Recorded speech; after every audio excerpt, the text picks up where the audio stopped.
Hello, I'm Horace Horatio, inventor of banana wine, which has proved strangely unpopular. Today we're looking at Viticulture Essential Edition, and there's a lot to talk through in this game, so I'll start by just showing you the player board and then the main board, and hopefully that will give you a good flavour of what happens. It's fairly straightforward in terms of play, but there's a lot going on. So let's take a look at our player board. So here we have Yellow's player board. And on it we have lots of wood, and this will not be laid out like this in the game. I'm just trying to show you all the potential stuff you can do.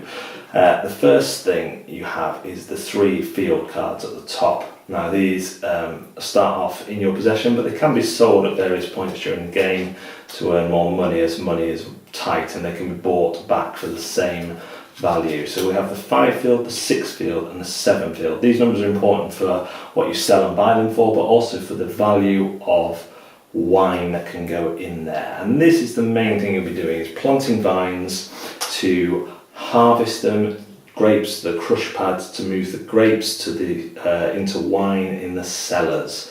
So let's take a look at some vine cards. The first one we have is a value 1 white grape, and that can be planted anywhere, there's no restrictions, so we could plant that there. The second one is a Sauvignon Blanc, but it needs irrigation, so if we hadn't built this building here, which costs $3, then we would not be able to plant that until we had built that. And that can fit in this field because we have a value of 5, so we can put that there. And the last one is a Chardonnay, and that requires irrigation and a trellis. So to plant this, we would need both in there. Let's say we hadn't planted Sauvignon Blanc, we planted the Merlot instead. When it comes to harvest this field, you would take the sum of all the white grapes and turn them into 1 white grape. So here we only have 1, so we put 1 marker on the 1. And the sum of all the red grapes. We have a 3 here. If we'd had a 3 red and a 1 red, that would be 4, so we'd move it to 4. I can teach maths as well as board games, but as it is, we have a 3, so they move down there.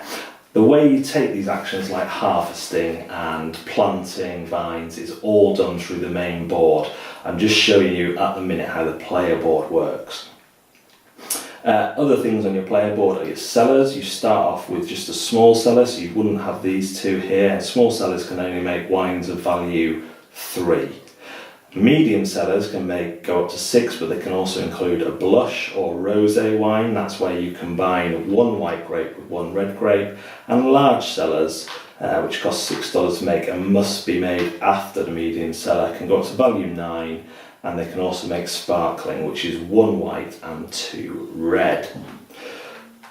Also on the board you have other buildings that you can build. You have the tasting room, which gives you victory points if you give a tour when there's wine in your cellar, and only 1 victory point a year. We have the yoke, which is very handy as that lets you harvest at any point during the year. Each field can only harvest once during the year, but the yoke gives you an extra harvest because you can harvest, or if you've planted incorrectly and you'd like to move anything, the yoke can do that as well. So it's a worker space on your board. The cottage lets you draw more cards during fall, which we'll talk about later, and the windmill gives you a victory point when you plant a vine, up to 1 victory point a year.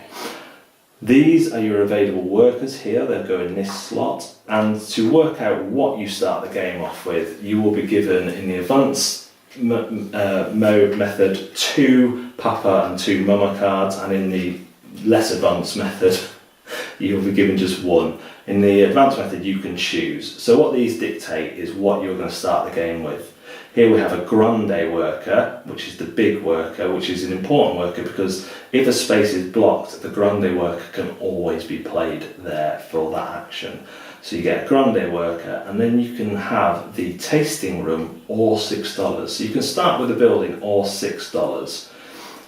So that's Matt. If you chose Alan, you get $5 and a grande worker, and then 1 victory point or $2. So there's a little bit of a difference. You've got to think about whether it's better to start with a building or not. In that case, probably is, because that building will get you victory points over the course of the game. But you're not starting with any money on that one, so that's another thing to take into account. The mummers, they generally give you 2 normal size workers, so you're starting with 3, and then they dictate which card you're going to start with. Here you're going to start with an objective or order card and 2 winter visitor cards, which are like special powers, one-off powers. With this one you have 2 normal size workers and 2 vines cards and 1 winter worker. Also important to say is that once vines are planted, when you harvest them, you do not remove the cards. Remember, these are your vines, you're just taking the grapes off them. They will grow new grapes every year, which is why they can only be harvested once a year. Lastly, on the player board, any grapes or wines you have will age at the end of the year. Viticulture runs in seasons and years, so when you reach the end of this year, you will move everything that you can up 1, assuming you have the cellar space. So if I didn't have the medium cellar, that would stay there, but being as I do, let's say that moves up, and that's important for fulfilling orders.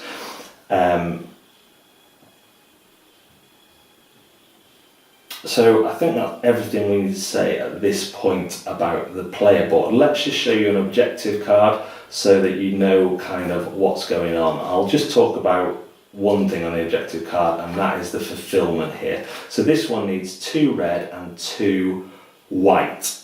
So in this case we have that, it being an overspend, but we've got more coming in. We might want to try and harvest these because it'll be cheaper. Create wine from those, because it would be a cheaper way of fulfilling that. But if we did that, this red is a 4, and we already have a 4 in our cellar, and that always devalues. Whether it's grapes coming to the crush pad or grapes being turned into wine, it always devalues. So that would go down to a 3, that would go to a 2, and then we could fulfill the order card. So that's a quick look at the player boards, which may or may not make much sense to you until we look at the main board. And I'm going to stand up and zoom out for a moment here. So bear with me, zoom. A bit of a wider angle than normal. And I'm going to shovel this money off. So the other wooden pieces that a player has is spare workers that you can train during the course of the game, a rooster or cockerel, a score marker, and a residual value marker. You will notice that the score track goes down to -5. That is because on some of the visitor cards you can spend victory points to take an extra action. Let's talk about the cards first before moving on to the player board. We've already looked at the objective cards. Now there's something else on the objective cards at the bottom, and that is the victory points you'll gain and the residual value that you gain. So on this one you get 2 victory points and 1 residual value.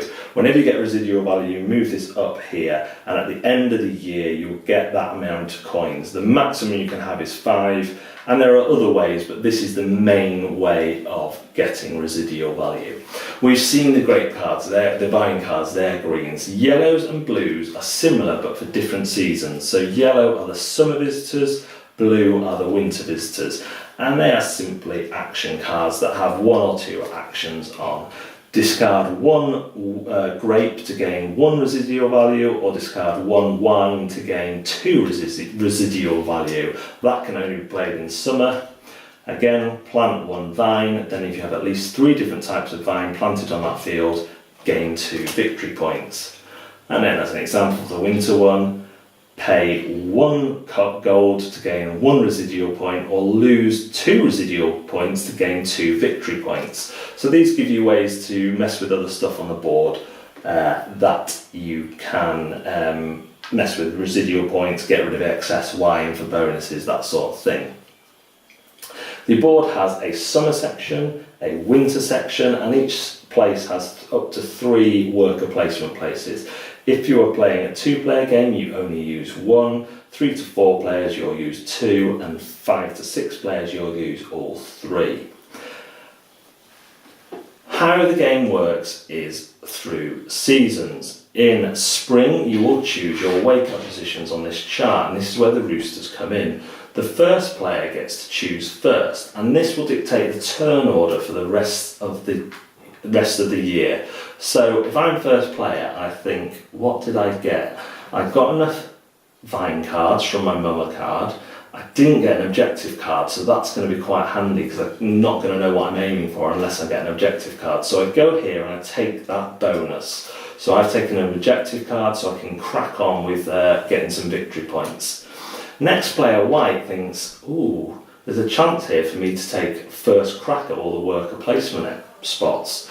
So they could go above me and they will place first, or they could go below me, get a coin, winter or summer visitor victory point, or an extra worker this year. They really want vines, so they go and get a vine card, they draw that immediately. The orange player now thinks, well, I don't want to get nothing because it's the first go, so I'm going to get an extra turn, I'm going to get an extra worker for the rest of the year. Then we would move on to the summer worker placement. Now, remember, we only started with 3 workers here. And these 3 workers last the whole year, winter and summer. So if I use all these in the summer, I do not get to use them in a winter. So at some point in summer, if I want to do a winter action, I have to pass with enough workers left. So let's just go through the actions. The first one I want to point out is gain $1. That's an all year round, any amount of workers action. So you can gain $1 at any point in the year. Now, if you're playing with 3 or more players, you also have the second spot available, which gives a bonus action. And you can place there straight away, even if you don't need that bonus action. You must play the main action, but so here, for example, if I place on one of these 2 spots, I can play a summer visitor card. If I play there, I can play 2. Now, if I don't have 2, but my opponent does have 2, I can play there just to block them if I'm worried that they're going to play 2. They've still got a spot available, but it's not as powerful. So bear that in mind with more than 3 players. So let's just go through the actions available in the summer. Playing a summer visitor card, which are powers. You can sell at least 1 grape or sell 1 field, and the bonus in a bigger player game is the victory point. Now, one thing I forgot with the player boards is that their grapes have various values. So top level 1 to 3 sell for 1, middle for 2, and bottom for 3. So that's what it means about selling 1 grape or a field. You can draw 1 or 2 vine cards. You can plant 1 or 2 vine cards. You can give a tour for $2 or for $3, and you can build a structure and get $1 back. And remember, the structures are the wooden places that give you advantages on your player mat. When everyone has passed at summer, you do the fall season, and in fall you simply take a summer or a winter card in wake-up order. If you have the cottage built on your player mat, you can take 1 of each or up to 2 cards in whatever kind of, you can take 2 of these, or 1 of each. Then you move on to the winter phase, which is just the same as the summer phase, except there's different actions. Draw 1 or 2 objective cards, play 1 or 2 winter visitor cards, harvest 1 or 2 fields, very useful bonus that one, make up to 2 wine tokens or 3 if you do it first, pay $4 to train a new worker and get $1 back if you play there first in a larger game, and fulfill an order card, and if you do it first you get 1 bonus victory point. At the end of the year you will age all your grape and wine tokens as we saw on the player board. You'll retrieve all your workers from the board. If you have any residual payments you will take them. You will discard down to 7 cards in your hand, and then the first player counter, not that dictates player order, but it dictates how you choose the wake up rotor, which order you choose the wake up rotor in, moves round, and a new player will select where they go first. That is essentially all the mechanisms in viticulture. Viticulture is an absolute revelation for me. This is a great worker placement game. It's tight in the sense that you all know what you're aiming for. You're making wine, and yet you have to employ different strategies. If someone's blocked the harvest, do you use your grande worker, which stops you making wine because someone else has blocked that, or do you build a yoke early? The way you build up your vineyard is different every time. The different starting bonuses of the Mama and Papa cards, there's real decisions there. Often you're choosing between getting the objective cards, which are handy, or getting the buying cards, which are also handy. I love the residual value track because money, especially in the early rounds, is tight in this game. It can be worth selling a field. I have won this game utilising only 2 fields. I forgot to sell the third, but it was on my mind if I had a spare worker. I've seen one player go past 20, if you get past 20 victory points, the game ends at the end of that season. They got past 20 victory points never having employed another worker. So they only used their 3 workers during the game. Thankfully I still beat them.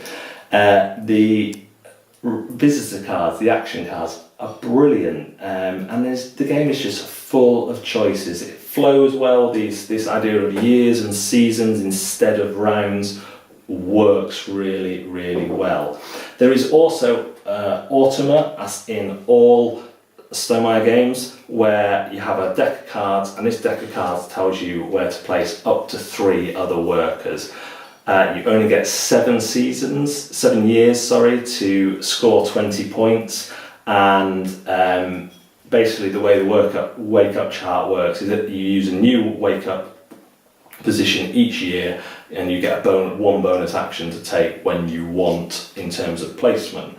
It's really hard. I've not beaten it yet, but it's just another way to play it. I find this game scales well. It works well with 2 players, and it works well with 4 or 5 players. I've not tried it at 6, but I've got no reason to think it wouldn't work well because play can be quite quick. There's not much analysis paralysis because the spaces fill up quick. So if what you wanted to do plan A is gone, you either pass so you can get lots done in the next season, or you have to do your plan B or just take stuff or prepare for the next year. One player I played with liked that it doesn't have finish after a set amount of rounds, because if they had a bad year they could make up for it next year. So I've been really, really impressed with Viticulture, one of my favourite games of all time. Intimidation factor, yeah, it's quite high, there's a lot going on, but the rulebook is super clear and there's a lot of fun to be had here. Viticulture has jumped into my top 10 games of all time. It's a strong recommendation for a worker placement game for me because it's tightness but still giving you lots of options. Thanks very much for watching Board Deck and Dice. We'll see you next time.